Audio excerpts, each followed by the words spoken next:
I think like all of those experiences early on, I mean, led me to witchcraft eventually in my 20s. And, Hmm. it was all sort of, it all feeds into each other. It's really hard for me sometimes to separate those two things because I feel like my personal practice is very much in line with my art practice and they Hmm. are the same thing. So, Definitely.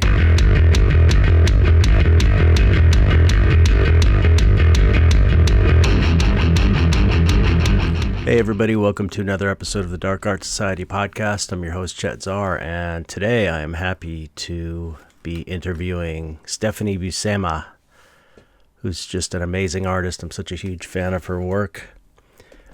Excited to talk to her. I'm actually recording this before the interview happens, so I haven't spoken to her yet, but I'm sure it's going to be amazing, and I'm sure you're going to love it. What's been going on with me? Just recovering from the holidays. Getting ready for the LA Art Show. I have a piece in the LA Art Show, and it's a big art show at the LA Convention Center, I believe. That's opening on Wednesday. I did it's the most recent painting in my Instagram feed called Mother and Child. I painted that for the show. I'm working on these little guys right now. Back here you can see these little 2 by 3 inch paintings for... One's a commission, and then I'm going to sell the others. What else? That's it. That's pretty much it that's going on here. If you want to support the podcast, you can go to patreon.com/darkartsociety and join for as little as $1. We have YouTube memberships enabled, so if you want to join that way, you can support us through YouTube or YouTube memberships. And, if you join the Dark Art Society Patreon on the $5 and above level or the darker and above level on YouTube, you get a 30% discount for a Skull Shop skull. I used this Skull Shop skull in the painting I did for the LA Art Show. So yeah, I think that's it. Please like and subscribe. Please share the podcast. It's all word of mouth. I haven't paid for any advertising or anything. So if you could share, like, subscribe, all that stuff, I would appreciate it. Let me see on my little list here. I think that's it. That's it. Okay, let's get on with it. My interview with Stephanie Buscema. Okay, hope you like it.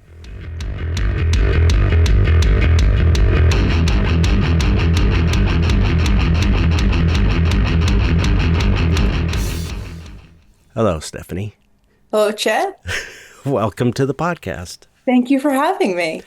Thank you for coming on the podcast. I am such a huge fan of your work. Oh my goodness, thank you. It means a lot coming from you. It's so, Likewise. oh, thanks. It's just so amazing. I was looking at imagery for the cover and the YouTube thumbnail and stuff. And I mean, I knew your work, but just really going through everything, it's just so Oh, thank you. solid. It's just so solid. It's Oh, like, thank you.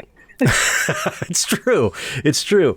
I mean, it really struck me as like, I don't know. I feel like you're probably in a similar situation to me, aside from us doing kind of dark stuff, we're maybe, how do I put this?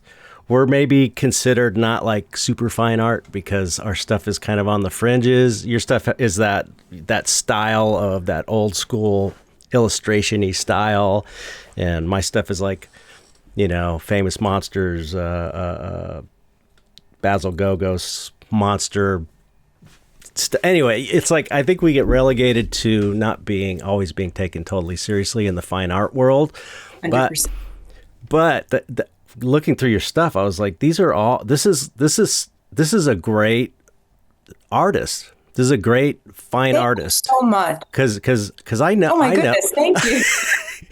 I'm qualified, I think, to judge that at this point. I've been doing this long enough, and you can tell when you know this too, when you see someone's work and it's like, oh, they're good, but then they've got a couple clinkers here and there, and they're still kind of developing their thing, and maybe they're not quite at their full potential yet. Your stuff was just solid and perfect, and it's like I know the things to look for that aren't that that mistakes that are made and stuff with artists, and your stuff is just like, it's just solid. That's the best way I can Oh, describe it. well, Amazing. there are definitely lots of mistakes Not that I could see. for sure. I mean, but I that mean, means yeah, a we all great do. deal to me, you know. Yeah, and you're right about that sort of that weird space, right? Yeah, And I feel that really hard because I've always felt like I never really fit into one place, and I've right. hopped around a lot and done a lot of different things, but it never quite fit one particular, you know. Mm-hmm. And that was a big struggle for me too. It still is. I mean, Really? yeah, I think so for sure. Uh, I can do lots of different things, but I never quite fit completely in one place. Right. Yeah. Yeah. I feel that for sure. I don't know. I just would, I would put you up against any of the great fine artists today. Oh my goodness, Your thank you. work, and I feel like I want to say that because I understand someone looking casually at your work might not think that, like your average person, because it doesn't have what people consider fine art, but it is, though. It's totally composition, color, everything is just like so worked out and well thought out and just so well done. Oh, thank you. I'm a huge fan. Oh, that really truly means so much. Thank you so much. Yeah, I try my best, you know. I try my best for sure. It's amazing, though. You're super talented. I mean, you could tell you got the thing, you got that art thing that is like a natural thing. And then I found out your grandfather was like this famous comic book artist. Oh, And I was yeah. like, whoa, okay, so that's genetic, because he was amazing too. It's like, Oh, he's phenomenal. Yeah. yeah, incredible. My favorite artist for sure. Yeah, Yeah, yeah, yeah. that's so cool. That's amazing. But so we worked very, very differently, obviously. I mean, I hold his work in super, super high regards. I feel like I get called like my work is children's book art or it's Right. like very cutesy, kid-like, you know. He did these big, muscly dudes Right. with swords, which is awesome and I love it, you know, but I've always wanted to try and do my own thing. And he was really encouraging of me going off and like, no, like, I don't want you to draw like me. I want you to draw like you. Yeah. Yeah, And that's a true artist. Only a true artist would say that. yeah, yeah, he was a true artist for sure. Yeah, for sure. Yeah, yeah. I guess it's similar with, I mean, comic book art is now being taken more seriously by the fine art world. So I guess it's a similar situation as well, where you look at his stuff and it's like, this is amazing fine art. This guy's brilliant. He's a brilliant fine artist. His medium is comic books, though. And it's, and Yes. it just takes a while for culture to catch up to what is fine art, I guess, I think so. He wanted to be a painter. He wanted to be a complete fine artist. And, you know, he wasn't looking at other comic book artists. He was looking at fine artists. You know, he was going to the Right. Met, looking around and like his studio was fine art books. So while he, respected so many artists in the comic field, he really I know he wanted to just paint, Right. wanted to be a fine artist, but he was a hell of a comic book artist and, Yeah. definitely like did the thing really, really well. Yeah. Really set A the, long time, established what great comic book art is, I think so. I He's think one of those original guys. for sure. And Frazetta was able to do that. He was Yes. able to transition, and he was like a lot of people don't know he was a comic book guy early on, Yeah. but he kind of went to book covers, and that became considered fine art way later.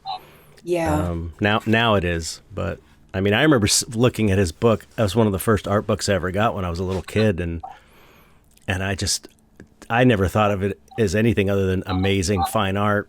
Yes. And at the time, people didn't consider that. I'm talking like the 70s and 80s when I was a little kid. It's like, no, they didn't consider it fine art at all. It was like No. just No. people on the Comics, fringes. pulp covers, Oh, yeah. magazine, all that stuff wasn't considered, I know. And ironically, that those were like the best artists, I feel like. I think so. The pulp cover, you had to really know your shit to do Absolutely. those pulp covers and stuff back then. I think a lot of it had to do with like, I know with my grandfather and a lot of other artists from that school, like they were doing everything. Like he was in Right. comics, left comics, and then went to advertising for a long time, Wow. and then went back to comics for Silver Surfer. So like, Wow. during that time, he was working like a wild man, crazy hours he was at Chet Studio in Manhattan back then. So Frank McCarthy and a lot of those like guys that were doing like Western illustration, Mm-hmm. they were all in a studio together learning from each other. Oh, that's so So cool. they hopped around from like comics to advertising, book covers, like, and it was, I really feel that's why they were just so good because they were thrown into different fires and Right. were on the job constantly doing different things. And I think when you're doing all these different types of, applying your work in these different ways, your mind starts to think a little differently about how you approach your work. Yeah, yeah, for You sure. know, Yeah. It's like a boot camp for artists, really, doing all this yes, different type of stuff and advertising and all 100%. that. And they were working overnight. I mean, the hours were Yeah, nuts. I bet. It's like sleep in the couch in the studio in the office for an hour or two and get back up and work. Like Right. he was commuting from out here on Long Island to the city, and where they lived was about 2 hours away. So he was like driving into the city, sometimes working overnights, just crashing in the studio there, Right. and then, coming back home, doing it all over again. And it was nonstop drawing, drawing, drawing. So, like, how could they not all be incredible Yeah, artists, right? right. Exactly. That's what you got to Yeah, do. It's all yeah, about practice and repetition, and for that's sure. when you've got a gun to your head to get a deadline done, you gotta bring it. You Yeah, have to every that's, time, and that's just the best way to become great, I think. yeah, You know. definitely. Just doing it over and over and over Yeah. again until it makes you crazy. When I first decided I was going to be a painter, I would I took on any art show that invited me, and so I ended up over kind of committing myself, but with the intention of it's going to force me to bring it, and it's going to force me to just paint over and over and over. So I had, it was a lot of work, but it was sort of like I tricked myself into having to really paint as Yes. well as I could. Yeah, I agree. And pretty much the same, especially super early on.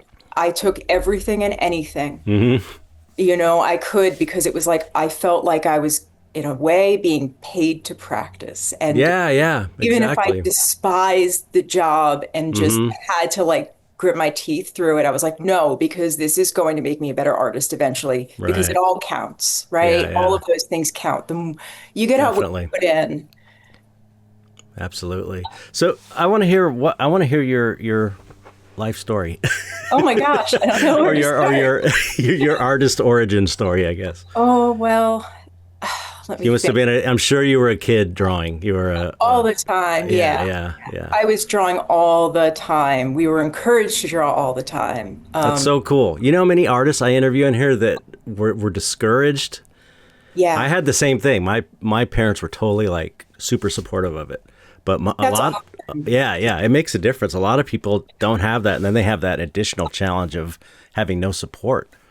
Yes, And it's that's already I challenging I enough. know a lot of folks who went through that as well, and Mm, I can't imagine it because it was I just like know. it was always there, and it was like there were always art supplies, there were always art books, and it was Hmm. like sort of immersed in it all the time. So I can't imagine it not being that way, right? Like, how could you possibly discourage someone from doing this? Well, I mean, it's not easy. Yeah, It's not, like the easiest path to that's take. for sure.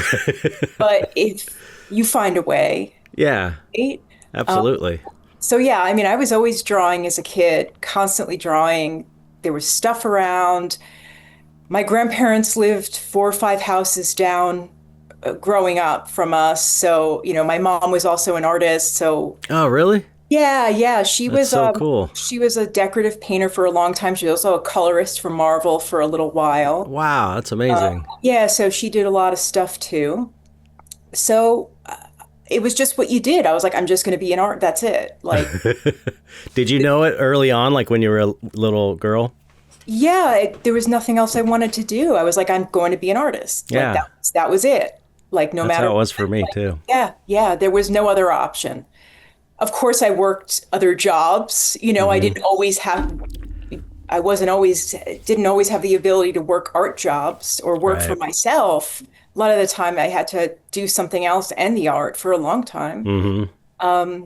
But yeah, I worked with coming into my probably early teens, I've always been around comics, and my grandfather was like, let's get you going. Let's put a brush in your hand and I'll teach you how to ink, and we'll start there. And we were always drawing together. I'd go there after school and we'd draw together, and That's so cool. it That's was amazing. really, really, I mean, I feel so fortunate because it was such a special and important part of my life to Yeah. have like not only the best grandfather, but like an amazing artist and my teacher, right? Yeah. Right. So I started, he started showing me things like, I don't want, don't even bother with art school. I'll teach you what you know. I'll teach you what you That's know. so cool. So again, like he wasn't trying to teach me to draw like him. He was just trying to like teach me technical things and Yeah, the like, fundamentals and stuff. yeah, exactly that. And also like encouraged me to look at other artists, look at everything. And that was a big part of what we did too. I'd go in a studio, pick out a bunch of books and just sit with them, right? And then ask Mm. questions about it. And then as I got older, I started to really take an interest in painting and color.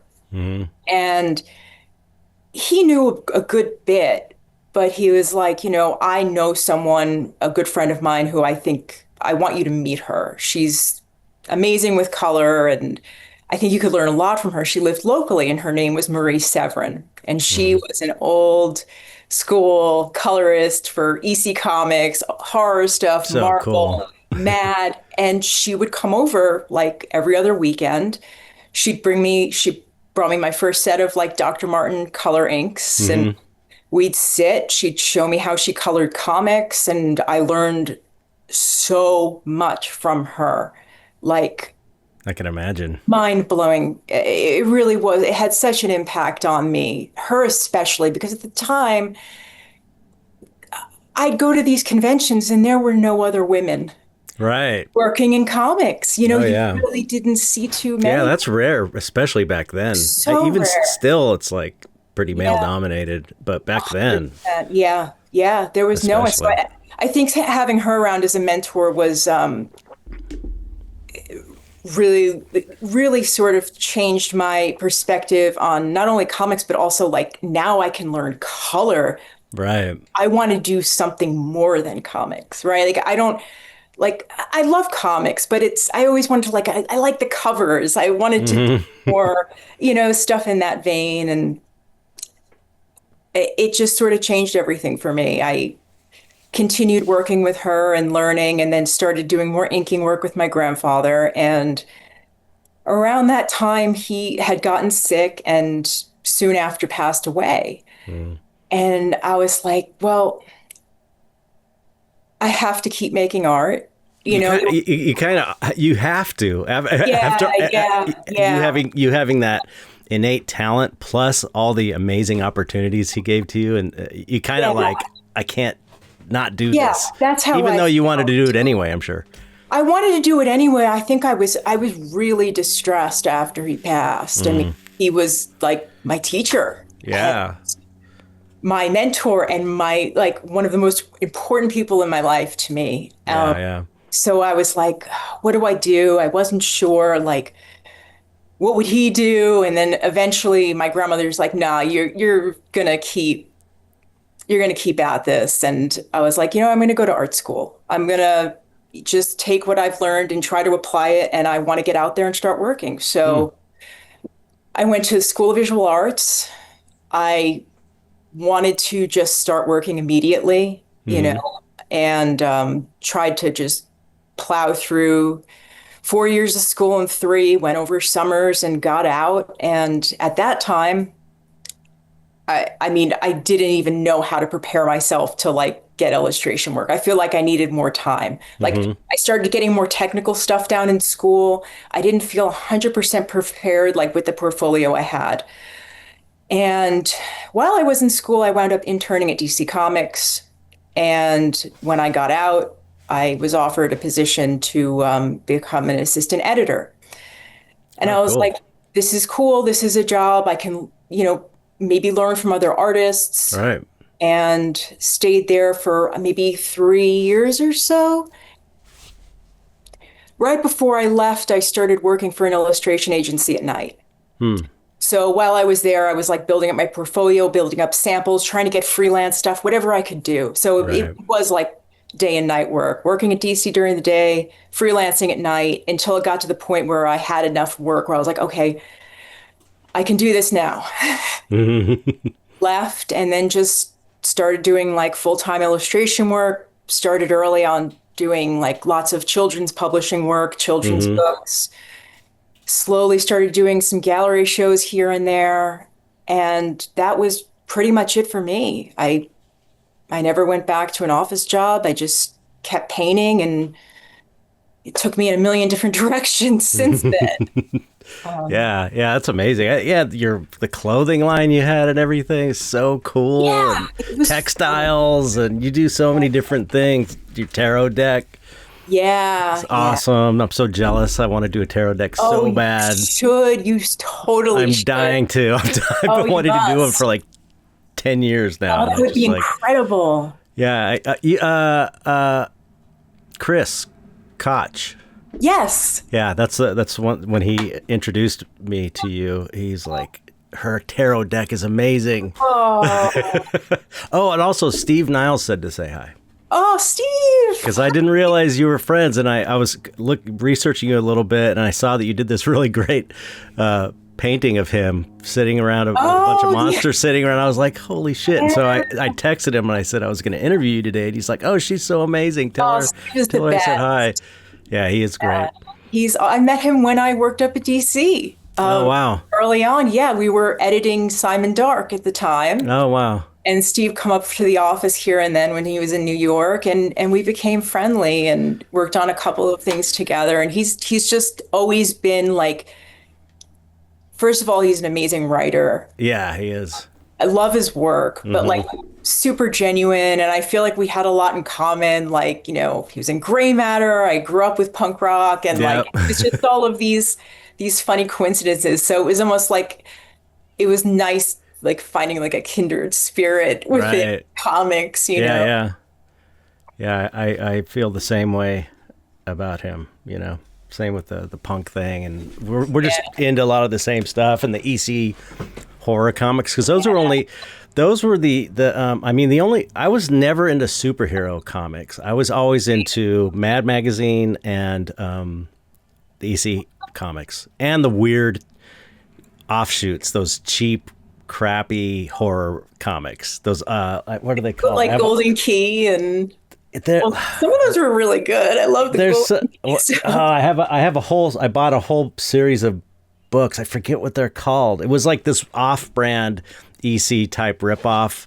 And I just love that. I love all of it, you know. Me too.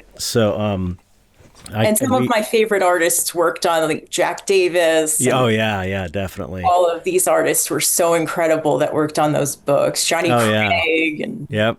Oh yeah. Just amazing stuff. How did you settle on your kind of signature style?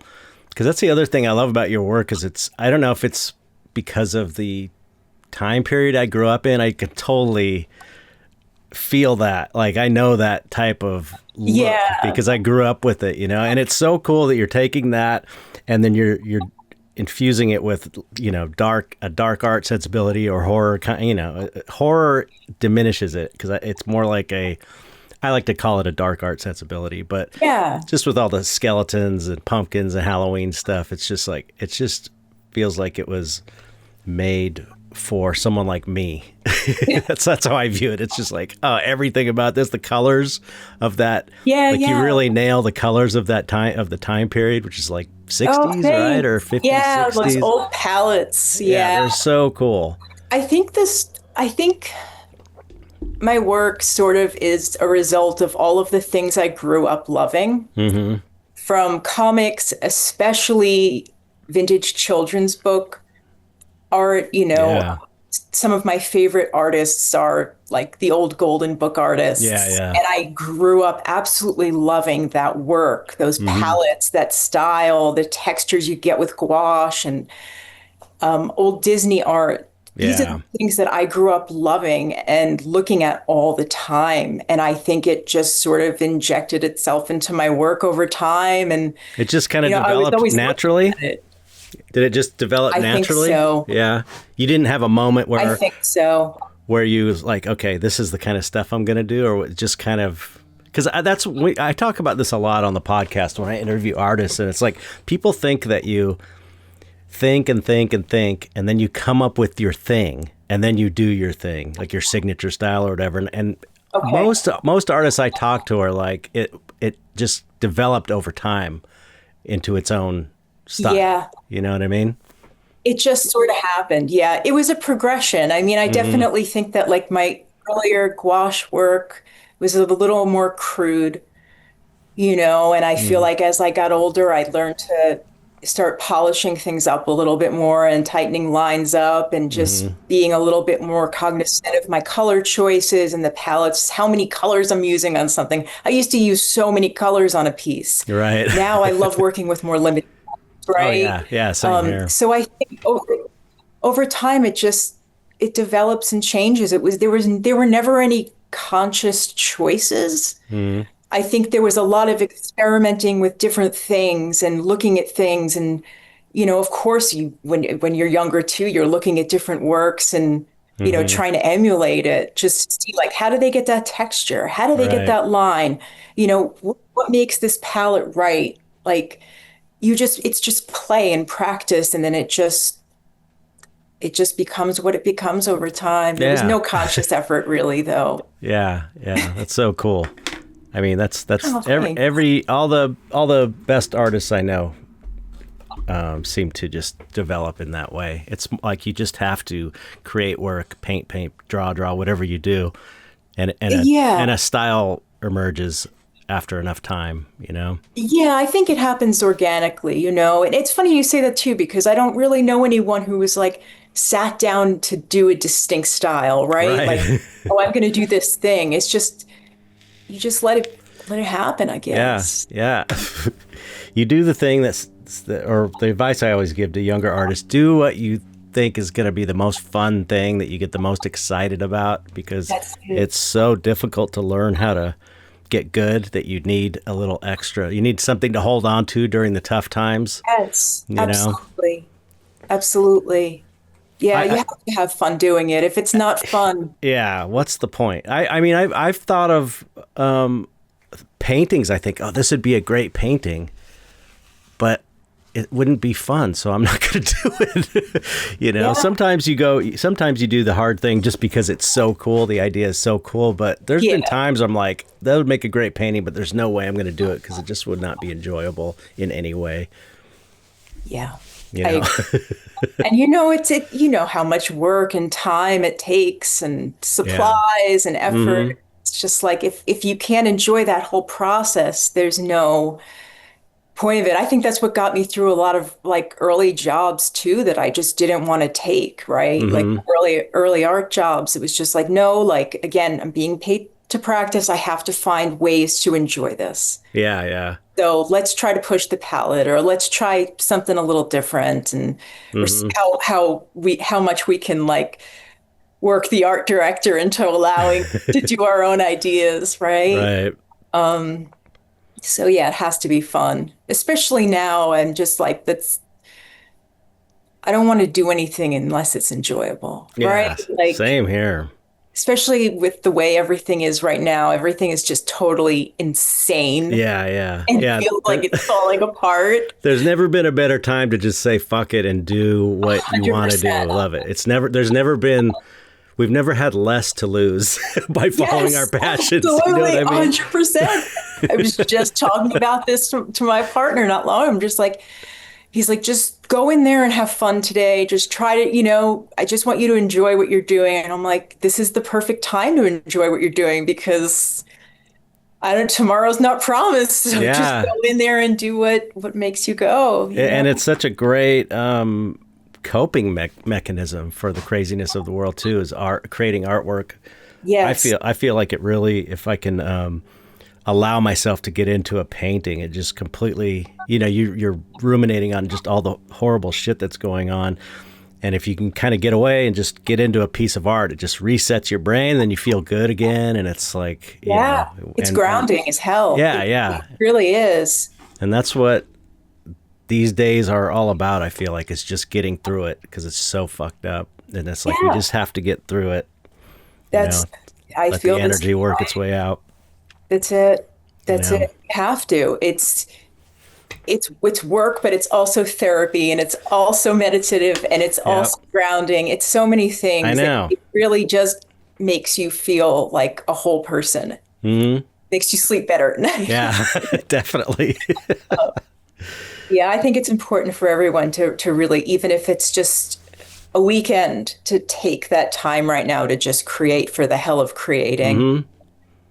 Absolutely. Yeah, it's funny how all little kids are creative, like all of them. They Yep. always play with art supplies. It's just part of being a kid. So it's kind of like we all have that in us, I believe. You know. Yes. I think you have to get I think a lot of people need to work on getting that back too for themselves I and getting agree. into that state of play because when we're in Hmm. that state of play, when we're super curious, that's when the good stuff happens. Yeah, absolutely. Yeah, yeah. That's why I always put on. I've got this. I don't know if it's because I grew up in the '70s, total latchkey kid, uh, TV always on while I was drawing, and so at this point, I always have a movie on. Like I used to listen to music a lot when I worked. Now it's like it's always a movie on my Sure. TV over here, and it's like it occupies part of my mind so that I can just kind of get into the painting. It doesn't seem like it would work, but it really works Yeah. for me, especially if it's a movie that I love, that I've seen a million times, or some crappy horror movie that I love. It's like, Because you can listen along, you know what's yeah, yeah. happening, right? Like, so you don't have to like look up too often, but Right, right. it gets you in that zone quick. Yeah, yeah. I You just know? love it's so much. It's like my happy place. It's so much fun. Yeah. I mean, it's like my friend told me the other day, he was like, do you just always work? Because I was showing him some new painting, and he's another artist friend of mine. And it's like, this is what I do for fun. This is the fun thing. Yeah. This is what I would do instead of going into a party or something. This is way better, 100%. you Yeah. know? You Yeah, understand. no, I was always homebody. Yeah. I don't really like going out. Same I like here. being at home. I like my space. I like quiet, a lot of Yeah. quiet, and just like to make stuff. And Yeah. It's the best. it It's like kind of is the best thing. I heard my wife telling a friend of hers the other day. She's like, she said, I made him go with me to the store because if I don't, he'll never leave the house. Yeah, It's kind of true. So she kind of yeah. forces me to do it, and it's like, yeah, I do need to get out a little more often, but Yeah, Rob does the same with me. He's just like, let's go for a drive. Let's get out and get yeah, some food. Like, gotta get you out of the house. You've been in the house a lot. It's been a yeah, couple weeks now. Like, it's like you don't realize it because there's stuff to do, and it's like, I don't oh know. yeah, especially when you work for yourself too. There's always something to do. It's never Yeah, like, oh, I'm done with everything. I don't have anything to do. It's like there's always something to do. always find something to do. Yeah. 100%. So, I was also happy to hear that you are, I don't know how I put this, witchy. You're Oh into yeah, magic and stuff. Which, yeah, yeah, yeah, we talk about this all the time on the podcast. It's like, it's primarily dark art and magic and stuff and occult stuff, yep, and I'm totally into it as well. So, I was happy to see that you were into it too, which is super cool. And I yeah. was curious how that happened for you. Um, oh gosh. Well, how do I explain? Well, I guess I had had a lot of experiences early on as a kid. Mm, And I think that when we're kids, we all do magic, not for knowing what sure. we're doing. Yeah. Um, and I thought it was normal Hmm. until I started talking about it in school or around other kids. Yeah. And I realized that, not everybody else does experience the same things and Mm-hmm. sort of shut up about it for a long time. Hmm. And then stuff started happening again in my late teens. And it was really profound for me because when I started talking about it to my family, they're like, "Oh yeah, like that's okay, right?" Oh, Like, wow. like my That's how my my mom, family was too, the same way. yeah, my mom is pretty open to stuff. I mean, she had tarot cards around growing up. She had Same tea here. reading stuff. Like she was pretty open to it. And, I had my first tarot cards when I was about 10. Wow. Um, I didn't know how to use them, Right. but I saw them and I was like, I need these in my life. There's Wow. something about them that really speaks to me. So I used to just, I've spoken of this before. Like I used to just take them out and tell little stories with them. I didn't know what I was doing, That's but I pretty did much what it is when you do a reading too, you know? 100%, right? And then when I was in my late teens, I started going by the book, Mm-hmm.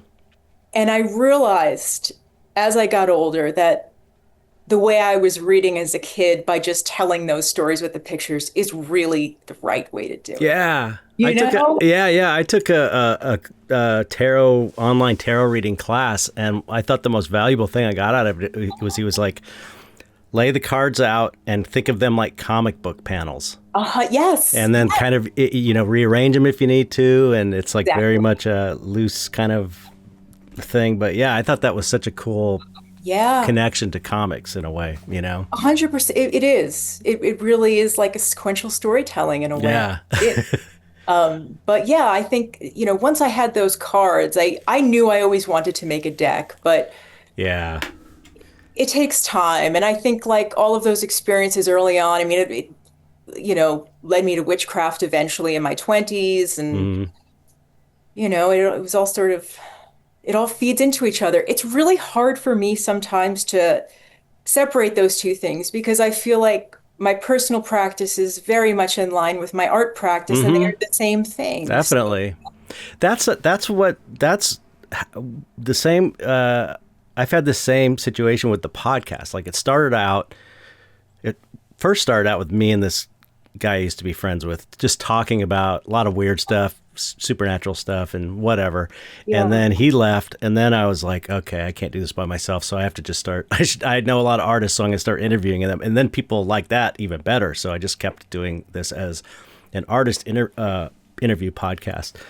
But I'm also, I have this. I'm very interested in magic and stuff, and so I started asking other people that are into that to come on. So it's kind of like artists and people into the occult. And as it went along, I started kind of realizing it's like, especially dark art is very connected to magic and witchcraft. And it's like, and it's weird because I don't know. It's like, I'm not sure why that is. There's something about the dark aesthetic. I feel like it, there's, I can't put it into words. There's like a mysterious element to dark art, right? There's this kind of like, I think the thing that's creepy, people think occultism and stuff is creepy, is because it's like, it's dealing with these energies that are not obvious to us. And that's always kind of scary. It's like Yes. a fear of the unknown kind of thing. Yes. And I feel like dark art, especially because I'm like a dark art evangelist, that's sort of my role with this podcast, it is kind of like, I feel like it's the, I'm really bad at talking. So am I. So am I. It's like, it's like the, okay, let's look at it this way. Okay. Regular art, I'll just say, which I still love and appreciate, is kind of like connected to more traditional spiritual traditions. Let's say that they have a connection there. Sure. And dark art is more connected to the occult side of spirituality. It's like a different frequency of art. Right, right, Yeah. right. But it matches the frequency of that type of spirituality. It's almost like it's almost like left hand path spirituality of the art world. Yes, I You do. know what I mean? Yeah, totally. Totally. So Yeah. I think it's just like it just kind of dawned on me over time that is true, and Yeah. it's just a trip. It's just weird. It is weird. It is weird. And I think it also like changes. I don't know if it like impacts your like art making process at all too. Like I definitely feel like if I'm in the zone for a long time, specifically with like really long projects like the tarot decks and the Lenormand Hmm. decks, like there are times where I feel like I'm not the one making the art. Oh yeah, yeah, You yeah, for know, sure. like I feel like I'm definitely like handing the wheel to other Yeah, to take over and things come out that I don't remember putting in. Like yeah, yeah, and stuff stuff that happens. Yeah. yeah, stuff that I always feel like when you really nail it and come up with an amazing piece, you're like, I'm too dumb to have thought that up. There's no way I would Yes. intellectually come up with that. The only, 100%. and so it's like the talent I feel like of the artist, or at least me, because I'm not like some kind of super intellectual guy. The the talent you have to cultivate is allowing staying out of the way of the thing that comes through you when you create Yes. art, because that's how you'll get the best stuff. When you're trying to control it and impose your own ego Yes. onto it. You're like, I want that's why I've also said that it's kind of like a spiritual practice in It its is a own spirit. right, where it's like Absolutely. the altar, the easel's the altar. You're off. You're making every time you paint something, you're making an offering to God or whatever, and you're honoring God by making the most amazing piece of artwork that you can, or Yeah. whatever the energy is. And it's exactly like any religion or spiritual practice in that way, Yes. you know? I do. Yeah, I agree. I agree.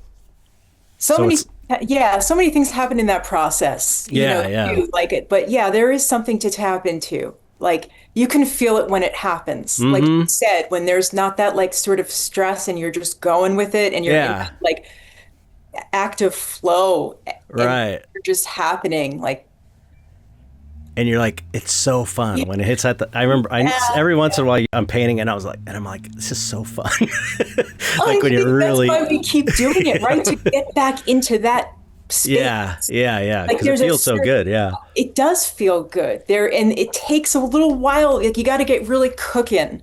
I Oh feel like yeah. when I'm like about an hour in, it's like, okay, it's starting to happen, Yeah. Oh right? yeah. And Yeah. like Yeah. you do get into a zone. I feel like you open up. I think you're open to receiving messages and all sorts of things. Right. And it just something else takes the wheel sometimes. It's kind of like a form of divination if you think about it, It because is. if you're opening yourself, you're allowing whatever to come through, and the P, it's super cool. It is kind of like any other form of divination when you think about it. But I guess I'm not speaking from experience. I'm not going, okay, I'm looking for an answer to clarify this question I have, and then making a painting. It's more like whatever I need to see Yeah. and is going to come through in this painting. And so many things, so many things you paint end up like coming true years later, and it's so Isn't weird. that weird? Yeah. It's super freaking weird. Or even just like subtle imagery or something Hmm. comes Yeah. through. Yeah. And Not it's even, yeah. wait a Yeah. minute, I just did that thing like a couple of Right. months ago, and that happens all the time. Right. Yeah. Yeah. And I don't talk about it that much because like so I keep a lot of things to myself, Right. especially when it comes to like personal practice and spiritual practice. Like I don't post my altars, I don't post my practice, I Right. don't post what I'm doing, right? Because Hmm. I feel like that's between me and whoever I'm working with. Right. Yeah. Yeah. And I also sometimes get weird about taking videos of me painting too, Hmm. because I feel like it's in that space. Yeah, And yeah. sometimes I just want to be in that space with whatever, Right. with my supplies and my work and getting through making a piece. Mm-hmm. Um, and I think, yeah, they're both so similar. It's great. But yeah, that finding things popping up after you made those works, Yeah, it's so it's really trippy. wild. It's funny, you're the first person that I'm able to like kind of speak to about this stuff, and you're the first person that verbalized that, Oh, wow. Cool. that I've spoken to. But yeah, yeah. Yeah, there's you know Alex Gray?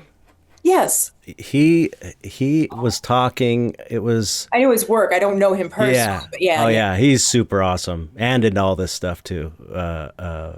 More on a from a Buddhist perspective, but he's also when you get really into spirituality, you realize it's all the same and they're just different flavors. The different Yes. traditions are just different flavors of the same thing. And he's kind of more of a Buddhist guy, but like a Buddhic Buddhist mystic or something. But he, I think it was in his book because he's got a really amazing book if you've never read it called the Mission of Art. Okay. It's really good. It's I'm gonna really check it good. He out. talks a lot about how art and magic being the same thing and how the early shamans were the first artists and how it's a shamanic practice basically what we're doing. But he shows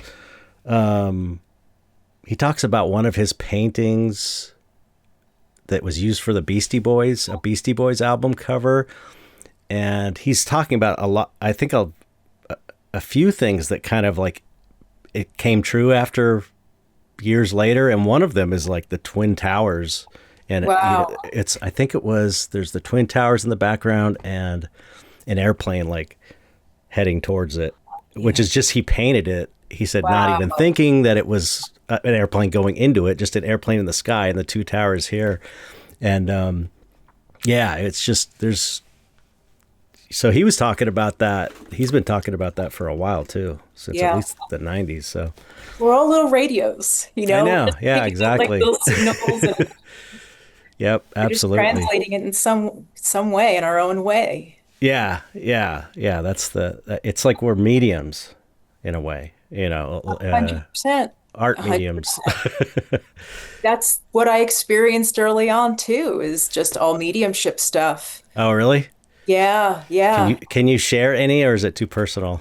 Um, I mean, You don't have to if it's too. I when I s- when these things started happening to me, I was probably around like 4 years old. And I started seeing things around, and I never said anything to anyone. But as I said, then just started talking about it in school. And as I got older, it kept happening, Hmm. and it got to the point where it really scared the hell out of me. This I is. was living grew up in like a pretty active house, Hmm. I'm sorry. I was just going to say that my wife and had this same yeah, experience. no, This is her. What you're really, explaining is her situation yeah, as well, it's and my sister too. it's very common. Hmm. Because you know what? I think that this is a natural thing. I think it's a normal thing. And I think when we become a certain age and tell us that people start telling us that we're not experiencing Right. these things, we turn it off. Right. Yeah. But Yeah. when we're encouraged to remain open, Right. right? And we're not told that these things we're experiencing is, BS. Hmm. We keep it with us Hmm. and nurture it. And it becomes, our intuition is the most important thing that we have, I Yep. feel. Oh yeah. That's what. As people and artists. Yeah. That's a realization I had on New Year's Eve. I had this realization that that fear is the at the root of pretty much every problem in the world today, and everything springs from fear, and fear because fear cuts off our intuition, and it's like we all need to be living Yes. more intuitively, and that would allow us to be more harmonious with other people if we were more intuitive. And so dark art is almost like immersion therapy for people to it's like where you place them in a safe situation where they're experiencing what scares Yeah. them, so that they're less fearful in their life. And the idea would be that you are able to connect your. It's a therapeutic thing in a way too, because you're able to, like, when you embrace dark visual stuff, and not be instead of being afraid of it, you embrace it. It allows you to be more intuitive. It gets rid of the fear is blocking intuition, I and that's a agree. way of getting rid of it, kind of, or coping with it, so that you can get access your intuition. That was my It realization makes on the new year. sense. Definitely makes sense. Yeah. Yeah. Yeah. I mean, it's another clouded thing. Like I was just saying, when people start telling you, like, oh no, like you're not experiencing these things, right? Right. You start to maybe think, get scared of them, or, Yeah. Yeah. Yeah. That's that one does thing. block. My That mom, does work. my mom was never afraid of this stuff. Like, she would always see spirits and ghosts and stuff, and she was never afraid of it. She was always like, Yeah. she thought it was No. cool. Yeah. Yeah. I mean, there were definitely some situations where I was scared. Hmm.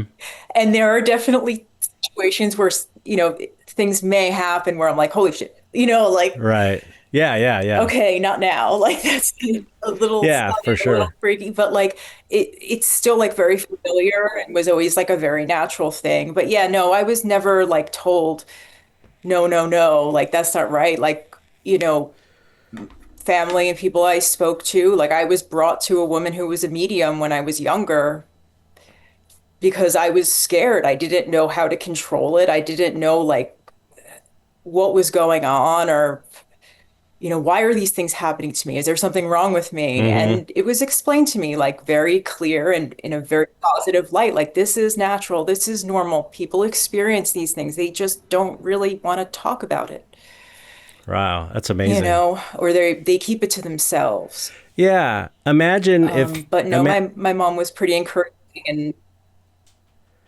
I think we're on like a little delay. I think there's like a 5 second yeah, a delay little or lag. something. So just keep that in mind if I'm interrupting Okay. you in weird spots. I'm not being rude. It's just like I'm kind of like 5 seconds behind you, I think. Of course. Yeah, no problem.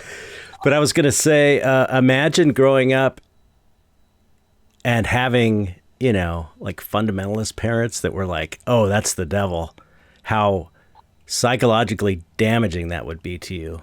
I mean, we were Oh fortunate gosh, to yeah, not have yeah. that situation. I think so. I think so. And I mean, I was such a sensitive kid too, like emotionally sensitive. I think not having someone nurturing me in that Hmm. way or letting me be myself would have been like really catastrophic for Right. me, as a person. For It's sure. scary, I know, to think about. Yeah. Yeah. Yeah. I was never, I grew up in with ghosts. There's always ghosts in our house. Like, my sister and my mother would see them. They were the ones that had that kind of connection. And I never saw them.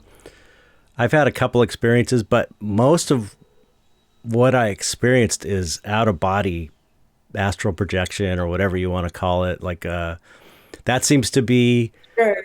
my talent in that realm, is because I feel like people do have talents in that area as well. Like, they're more suited to, predicting things, and some people see spirits, and some people do have Yes.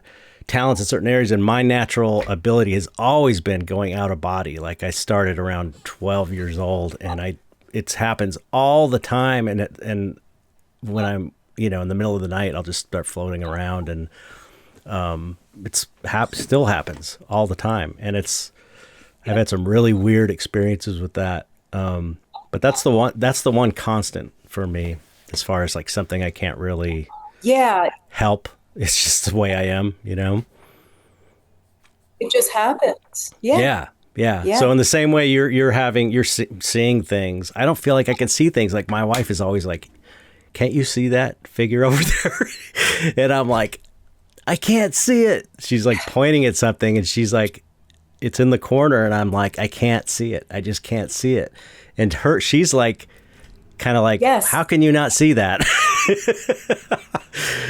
but I'm like Yeah, flying around. totally, totally. I'm flying around all the time at night, and she doesn't do it as much. So it's like we both have our sort of things we Have do. your own things. Yeah. Yeah, yeah. That's funny you say that too, because there are so many times where me and Rob, my partner, will be driving around, and I'll be like, "Who is there? You see that, right? Like, there's a guy walking. He's like, I don't see any guy walking into the woods." I'm like, "No, but you saw the guy walking." She's like, "I'm like, all right, you know." But there were a few times where we both saw a couple of things together. Hmm. And then our house too was very, very old and had all sorts of things happen here. Yeah. So it's Yeah. Your always house. nice though when like he does see it Yeah. the Yeah. same time as me. I'm like, oh my gosh, like you saw.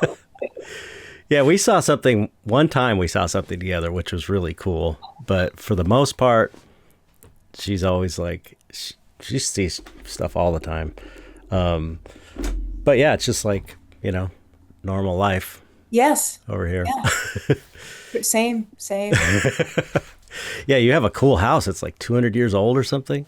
Yeah, yeah. It was built in 1820 and then sort of like redone like Damn. around the 40s. But like the property is old, old. And like behind our house is just woods that have never been touched. It's sort Oh of my like God. preserved land. Sounds amazing. Yeah, it's a cool little house. I love this area because it's like really rich in history. There's all sorts of like really old graveyards and old Wow. buildings and stuff. But yeah, we've from the get-go when we moved here, God, it's got to be like 15 years now we lived in this house. It was like off to the races, stuff happening. Really? Yeah. But also, like, I feel like I got a lot of confirmation about things. Like, as time went on and we started doing work on the house, things started to come out, and we'd grab old deeds to, like, get permits to build and stuff on the Hmm. property. And I'm like, that's her. That's her name. That's the one that's been waking me up at night. Oh Like, wow. that's this one. Right. I've seen that guy. He stays up in the attic. He was like this sea captain and an odd fellow and like doing all this. Like it's wild, but it was so cool to sort of go on this like journey with the history of the house Right. and like you can sense different things in different parts of the house, you know, and Hmm. like the land itself, like we have an old pet cemetery on the property Wow. line. So there's that too. Like we would hear dogs barking that weren't there and all. Uh-huh. There's Wow. always something going on here, I feel. Like, Sounds oh, like you it sounds like you have like the best life in the world. it's fun. It's fun. It's cool here. I do like it a lot. We love this little house. Yeah. It's special taking care of an old house and an old property too. You feel like, I don't know, I feel like it's my duty to like maintain the house and make sure everything's like, still standing. Yeah, yeah, because you have to Yeah. really take care of it. I know our house is 1923, I think. Oh, cool. Yeah, so it's a pretty old house, but man, it's so falling apart. And I find that I'm just like hustling so much that I can't keep up with it. Like Yeah. we had those windstorms and it almost blew the whole roof off, and it was so luckily we were able to get a new roof because the insurance covered Wow. most of it. So and then now I'm getting it painted because the paint is just like it hasn't been painted in probably 30 years or something. And it's just paint is peeling off. It's kind of cool looking, like it looks very haunted housey, but it's not good for the wood. So I've worked out something with my neighbor who is a house painter. So Oh, I can cool. make payments, monthly payments, and he's painting my house like on his That's off time. awesome. So that'll be great. So once we get the house painted, we got the roof, we're kind of like set. Nice. You know It how is it is. always something with these houses, Oh though. yeah. Always something. I think we've had to completely, like, over the course of 15 years, replace all the plumbing in the Yeah, house. we've had ours. Yeah, Like, we replaced our electric, plumbing also. Yeah, everything. we had our electric done too because I know an electric. It was always like trades though with people I knew. It's like because that That's stuff is. pretty sweet, though. I Like, know it's so expensive, but I love old houses. I've always loved old houses. It's just there's a vibe and a feeling about them. There was no question when we were looking to buy a house, whenever it was, 2000, early 2000s, that it was going to be an old house. Yeah. You know. Pretty much same with us too. Like we were always in old buildings in Brooklyn. Hmm. Those old buildings are phenomenal, Oh but like yeah, we couldn't stay in Brooklyn anymore. We were getting yeah. pushed out quick. And like, we're like, all right, Oh, because of the price, you mean? yeah, this was Yeah. probably around like '08, like everything Hmm. was getting sort of crazy, but then the house prices were going down. The rent prices were going up in the city in Brooklyn at the time, and we're like, we got to get out because we're not going to be able to stay much longer. Right. And we found this little house. The town was really sleepy when we came here. It's Hmm. since then like been built up. Like I think it's getting to be a little crazy. Same here. Same thing happened with me in the town I'm in. Same exact thing. Bums me out. Like I liked my sleepy town. I would go out, and it was just like I don't know, There a was little always more chill. parking. There used to always be The park, parking. yes, Now it's like there's never totally. parking. But that's kind of what happens when a place starts becoming upscale and they start putting money into it. I guess. Yeah, yeah. But kind I of feel sucks. thankful though we got our little house, but yeah, they built like crazy condos across the street. I'm like, what are we doing? Like, Yeah. fine with like I'm cool with the housing, but this isn't like normal housing. It's like Yeah. jacked up price housing that nobody can afford. Yeah. Um, Yeah. I but know. yeah, the old houses, that's the way to go, I feel. Yeah, yeah. We've got some really cool ones in the town I live in too. Do you remember that movie House? Yeah, The old 80s? That house is in my neighborhood. that's It's like cool. an old Victorian house. Yeah, I just took a friend of mine over to see it. And then Nice. across the street from us is the house from Mask. Mask with Cher. Yeah. That was their house in the Oh, movie. wow, that's wild. Yeah, it's pretty funny. Such a weird random thing, but they do a lot of shooting in Monrovia because it looks Okay, like the Midwest kind of. There's a lot of old Victorian homes and it's that's got, you awesome. know, but Those are some of the most beautiful homes. The Victorian homes oh are yeah, beautiful. there's so many cool ones around. They're like historical monuments and stuff at this Yeah. point. So I also found out that you were a big animal person, which is Yes. also a common theme that I found after interviewing 300 and something artists on this podcast. That pretty much almost all artists, especially dark artists or artists that are into creepy stuff, are like huge animal lovers. Yeah. So that was kind of cool. They're, generally a lot of them are into kind of like alternative spirituality and animals. Yeah, I mean that's something that has always pretty much been too. Like we always had tons of animals Same growing here. up, like everything. Me too. And then now have a cat and a turtle living here. Oh, cool. Whoever else comes on the property that we have to feed or Right. like but yeah, I don't know, it just I always felt way more comfortable around Right. animals than most people to be That's honest. what that was.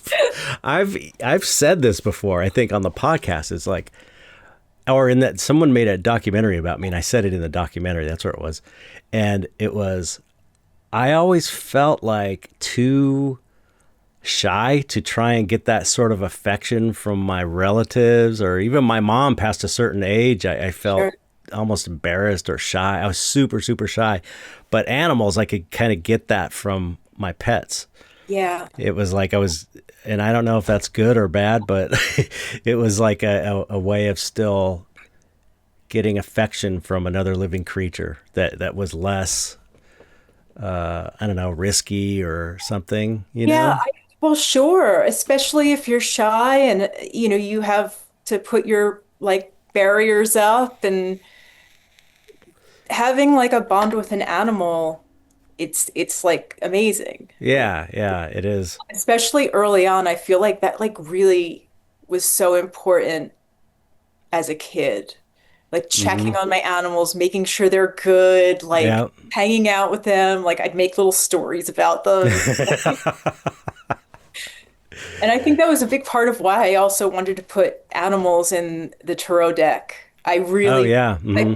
put a lot of skeletons and other characters, but I was like, I feel like I can connect better with animals, so we're going to really make animals the star of the deck. Yeah, yeah, that's great. Yeah, the tarot deck is so cool. It's called the Yeah. Silver Acorn. Is that? Yeah, yeah, Silver Acorn Tarot. And then we did a Silver Acorn Lenormand, which is like another card system.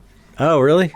Yeah, yeah, just sort of build upon it. I sometimes like using Lenormand cards with tarot. Uh And huh. I was like, this is a cool opportunity to sort of build on the tarot deck and introduce another sort of like add-on. Or if people just read the Lenormand, they can have that and, figure out what they like more. But yeah, yeah. What is that? It's a French cartomancy system. Hmm. So you're going to be working with more more so just like symbol-based imagery. Hmm. So like there's a snake, right? There's no other, you're not going to be looking at anything else on the card but the snake. There's a key, you're going to be using that like, Hmm. Hmm. symbol and you're going to string them together in like sentences of like three cards. Oh, So how it reads cool. a bit differently, or five cards, or you could use all cards and create something called like the Grand Tableau, which was done like New Year's Eve or New Year's Day. Hmm. But yeah, it's a really interesting card system. And it's really been gaining momentum. I see a lot more people reading with it now, which is nice because it was a little bit more obscure Yeah. for a long time. Yeah.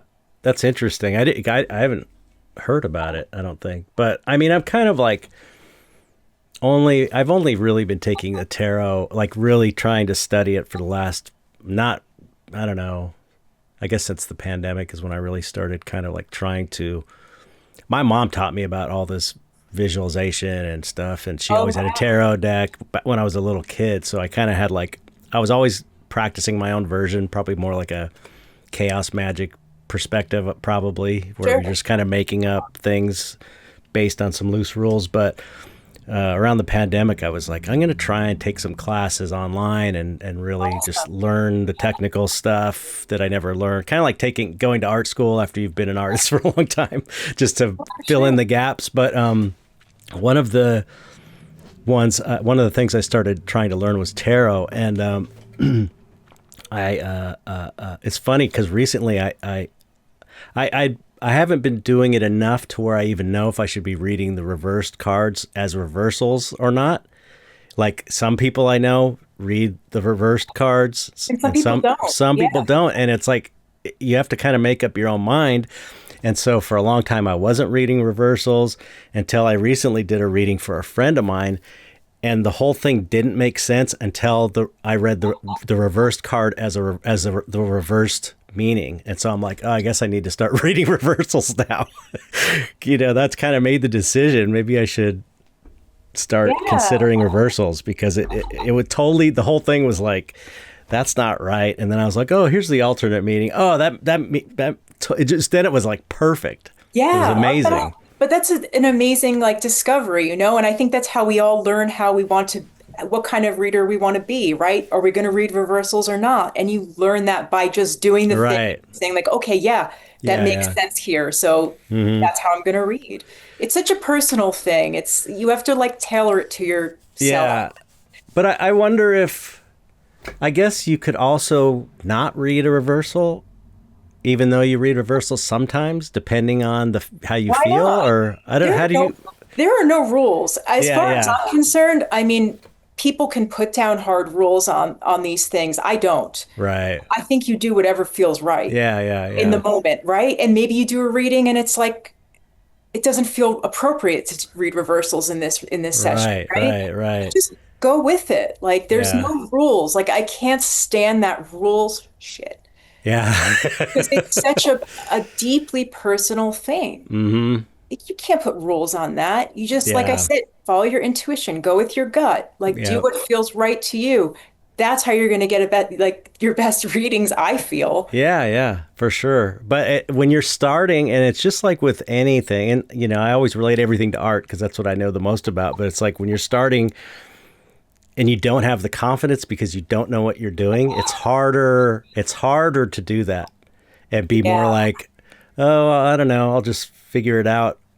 That's how it was with me. Like with reading the reversals, like I was totally hung up on this idea, like, should I or shouldn't I don't know, because I didn't have a lot of experience with it, Yeah, but as with artwork, keep creating artwork, and eventually you'll figure out what the right thing for you is. It's the absolutely. same thing. So I Yeah, and I eventually. think that it changes over time, right? The way you read, just Mm-hmm. like the way you make art, it changes and shifts. True. There's Yeah, no yeah. like a linear path. Yeah.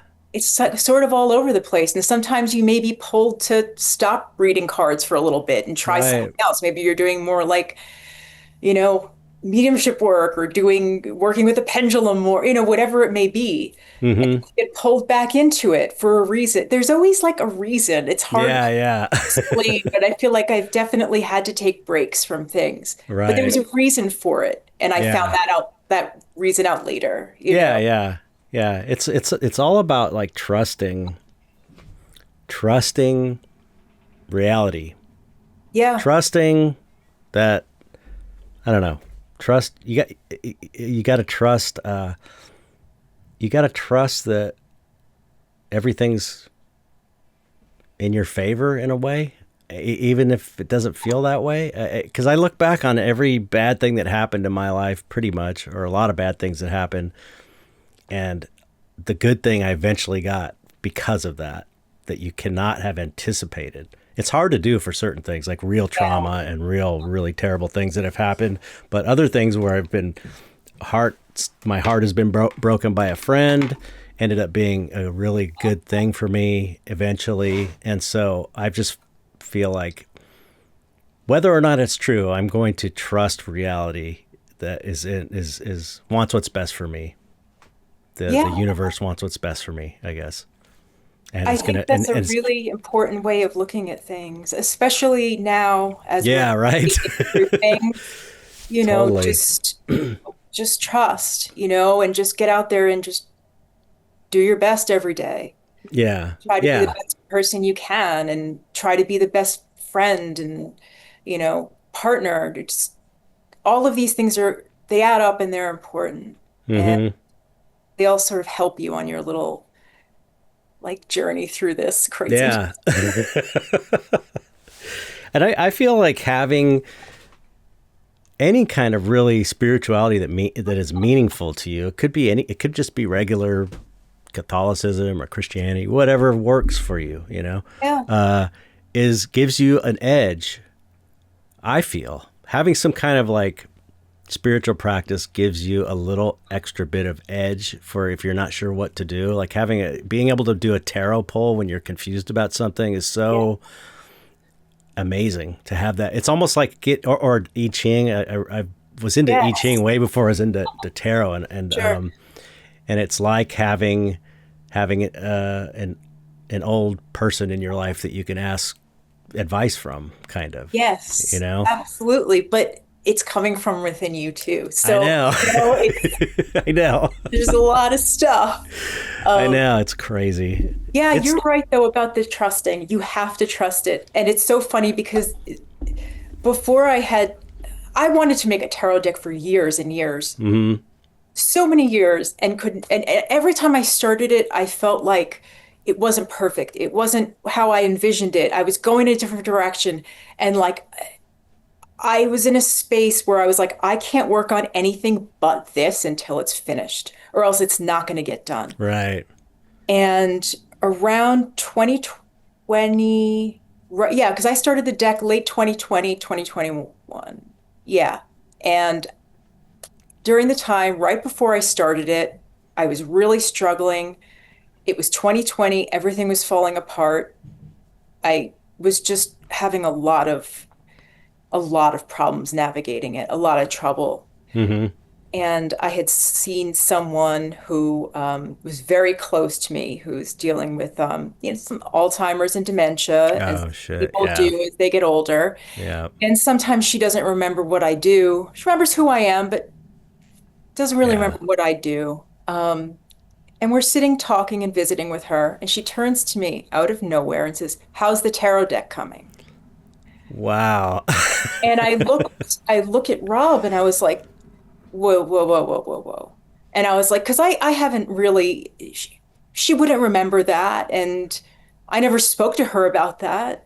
Wow. That's And amazing. it was a month after that, I was like, everything is going in the trash and we're working on tarot deck now. Wow. And it was the best decision I ever made because I feel like I learned so much, not only about the cards themselves and having a different perspective about them, right? Like I just Mm-hmm. started looking at cards a little bit differently. Mm-hmm. I was having crazy dreams. It was Wow. just like a whole experience for Yeah. that time being, and it was very special to me. Um, and that's why now I feel like I'm just addicted to making these cards because Yeah. each deck is like its own different experience. Right. Yeah. It seems like when you really are on your best path, that's when all the weird synchronicities start happening more, and you have the crazy dreams, and you know, and it for especially for artists, we are focusing on a project of some sort, and when you're really on the right project, it's like everything kind of clicks. I've Yeah. had that a couple times in my life. It's so amazing. It really is the most amazing thing, and I wish every single project could be like that. I And know. there's got to be a way to just like fine tune it so that every project can experience like that, you know? Yeah, And yeah. it can be. I mean, if you approach it like ritual, Mm-hmm. you know, True. it absolutely can be. Yeah. Why not? Yeah. Yeah. Yeah. I mean, that's the, I don't know, the discipline aspect of it, Yeah, approaching things like a ritual, or even just thinking about it in those terms as well, can yeah, really be powerful, I think. yeah. I mean, Think, when we think about ritual, we're doing an act, we're sometimes doing it repetitively to have mm-hmm. a particular outcome, and we're doing the same thing really essentially when we're creating Yeah. art. Yeah. It's weird. Yeah. It's so weird. It's very mysterious. The whole thing is very mysterious. Art and spirituality.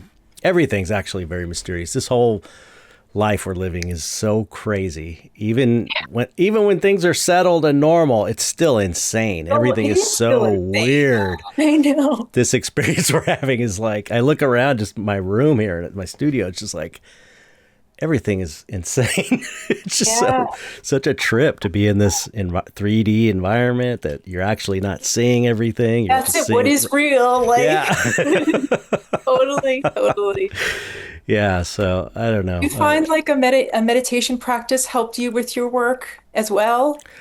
Yeah, I definitely have been meditating for a long time. Like I had these in '87. I had this major spiritual awakening after doing psychedelics for the first time. And it was just completely cracked my head open. And it was over a summer. And by the end of the summer, the message I was getting was you have to meditate. You can't keep doing psychedelics to get this realization. You have to meditate. And so over the years, I always meditated, fell off the horse, meditated. And it was like I would, you know, it's hard to do it every day. And then during the pandemic, I started actually really meditating every day at a certain time for 20 minutes or 30 minutes or whatever, and kind of got really pretty good at it. And it definitely helps everything. My wife always tells me, Yeah. it helps me just live life better and be less stressed out about things. 100%. And it definitely helps if you're able to clear your mind, it helps your magic practice for sure, because that's kind of a form of meditation in itself, and if your mind's going crazy, you can't do all the, because so much people don't realize that so much of magic is like visualizing stuff. It's Oh a yeah, huge visual part of it. huge. Yeah, yeah. And if your mind is cluttered and going crazy, it's hard to just focus on anything, Yes, a you hundred know? percent. And I think art helps that too. Art is also like a form of meditation, I believe, that It kind of helps is you empty your mind, 100%. you know? Yeah, I definitely feel like meditation has helped with the creative process too, for me personally. Like I Yeah. feel more even and like Mm-hmm. feel like I could think clearer if I need to step away and take that time to just feel level again and clear and grounded and ready to work. And Yeah, totally. And I feel like it's kind of a foundation for spiritual practice and magical practice. oh, it's the most important foundation. Right. Absolutely, in my opinion, anyway. Yeah, Yeah, totally. Yeah. One teacher I had was like, if you only do one thing, if you only take one thing from this class, meditate. yeah, That's kind of all you really need, unless you want to get specific and creative about things. yeah. Yeah, I think it's the most important foundational thing you could take away, like, because the rest of it's within you. Let's face Yeah. it, you can have all the tools in the world, right? All Right. the physical tools and everything else, but at the end of the day, it is really within you. And Yeah. Yeah, and you're accessing it through your mind really, and if your mind is going crazy. I always try and get a lot of time, I'm sure you've heard this. People say I can't meditate. I can't do it. I just can't do it. And it's like everybody is like that at first when they meditate. They can't do it. You have like to you're practice resisting, it. right? Like, Yeah, yeah. it seems impossible. It does. It's like, but I try and tell people like it's like that for everybody. Nobody just sits down and goes, "Oh, I'm good at this." Nobody, because Oh, everyone's mind's constantly going crazy, especially nowadays with social media and the internet and stuff. But if you do it every day, even if it's only 5 or 10 minutes, do it every day. Try and do it at a certain time. You'll notice these moments of clarity in between all the thoughts. You keep directing your thoughts back to your breathing. And every time you notice that you're thinking of something, you go back to your breathing. And you'll notice the lengths of time where you're not thinking are longer and longer and longer. It's just like you have to do it every day is the problem, yes. because people give up after like 2 weeks of sitting there. It's so boring and painful, and like your just mind's going, and it Yeah, sucks at it's almost first. like you're really trying to like just put that like overactive mind at rest. Yeah, yeah. It's taking over constantly. It's so hard to get in that zone, but those like I would say like the first month, right? First month, 2 months, Hmm. just sitting down every day is probably going to be like pulling teeth and your mind's Yeah, going to go in 50 million different directions. But if you stick with it, you really truly will see profound benefits. for sure. Just the fact that like once I started having moments where I was able to think, oh, I'm not thinking, and not have that collapse the whole thing and start going, la, la, la, la. It was like I got to that point where I was like, oh, this is what it's like. My mind is empty. I'm able to think that and not go into a thought spiral. No, and it felt like incredible. Like I thought I would never be able to do this. It's really kind of amazing when you do it. It seems impossible, Yeah. you know, Yep. but it's 100%. Yeah. When you get there, it you're feels so like, good. Yeah, it's the, and you have to keep up with it too, because I yeah. find that even if I skip like, 2 or 3 days here or there, I feel like crap. Oh yeah, yeah, I really do. Like I yeah, need to get back into my routine and then yeah, my mind's going again, and you have to just get it back to where it needs to be. yeah, yeah. Definitely. I feel like that. I feel like doing ritual work every day too is for me is really important to keep me grounded. Yes. Even if even if even if it was all bullshit, which we know it's not, but even if it was all bullshit, it would still be good that I'm doing a thing every day that like where I'm focusing and quieting my mind down and stuff. But you know, I tell people to do a sigil. If you don't believe it, try a sigil out. It's pretty easy, because Yeah. you know once you do it and it happens, you're either going to go, oh, is it coincidence? Okay, then do it again until you keep doing it until you're like, okay, this is real somehow. There's I don't something to this. doesn't make any Yeah. sense. Yeah. And it's like, yeah, it doesn't make any sense to us either, none of it. But the difference is we're accepting that it's a real part of reality. Yeah. But nobody knows. Nobody knows what any of this shit is. We Yeah. say energies, and it's like, what does that even mean? It's like these are just labels to put on this thing we don't understand. you know, and we're just trying to work Yeah. with, I don't know.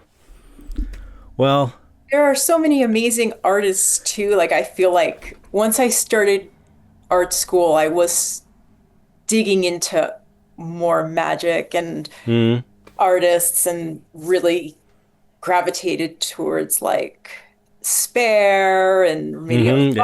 Varo and all of these creative people, and like you see it in all of their works, and Oh, yeah. you have to wonder like what their journeys were like for them personally, like having that balance of magic and art in their life and how they applied it, you know. Yeah, yeah.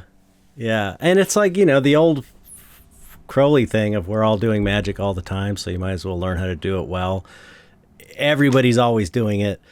That's how the theory is. It's like we're kind of creating our reality constantly, and then everyone else is creating their reality constantly, unconsciously, and that's colliding with ours. So that's why we're not constantly getting everything we're thinking about. It's like we're all kind of like our mental reality we're projecting is bumping up against other people's realities. So you can't just have it exactly the way you want it because other people come in and you're bumping into each other. But I mean, and every artist I feel like is definitely doing it when they're creating artwork too. And, you know, Whether they realize it or not. yeah, because there's a lot of, you know, atheistic kind of people that are artists that you know, but I still think they're doing magic. I mean, that's what art really is creating something out of nothing, 100%. you know?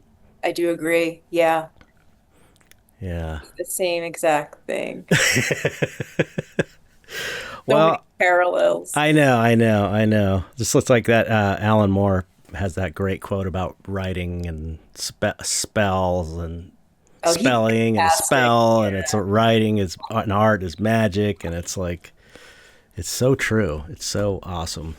I love it. I love all this Have stuff. you read his most recent magic book? Which one? It is the Serpent, oh, something in Serpent Yeah, I bumper so book. someone just recommended that Yeah, it's somewhere. pretty fantastic. Yeah, I really yeah, enjoyed it. yeah. I got to read that. And I just I it's mean, it's the magic book. It's the magic book I wish I had when I was a little really kid. Yeah, okay. I'm I def. think so. I think it's worth a read. I mean, it's just, it's all there. And when I got it, I was like, this is the book I wish I had as a kid, Oh, that's so right? cool. Like, Yeah, yeah. That's so funny that you bring that up because it was probably a week ago. I think it was in a comment on one of the podcast videos. Someone mentioned that book, yeah, and I was like, "Oh, I got to read that book." And now you mention it, so now I really got to read it. So I'm yeah, gonna do it. definitely. I mean, he goes into Tarot, the Tree of Life, like different magicians through history. I mean, Yeah, just really well done. And I definitely enjoyed it. that's But I love awesome. all of his work. So. Yeah, he's amazing, amazing, amazing guy. Okay, I'm keeping you. We're at it's getting to the point where I'm keeping you longer than I'm going to be keeping you longer than I said it would. Well, I appreciate you coming out. So much fun talking to you. I really, Oh, likewise. Thank you so much for having me. This was a yeah, treat. yeah. Maybe if you have a project in the future you want to promote or you just want to come on again, I would love I'd to love have you to. on. Yeah. So let Sure. me know if you on your next card project that you do, which it sounds For like you'll probably sure. be doing another one at some point. Yeah. And I'll I think probably that- be hitting you up when I eventually do my tarot card to get some Oh, please my make a tarot deck. set. Yes, please do. I want to do it so bad.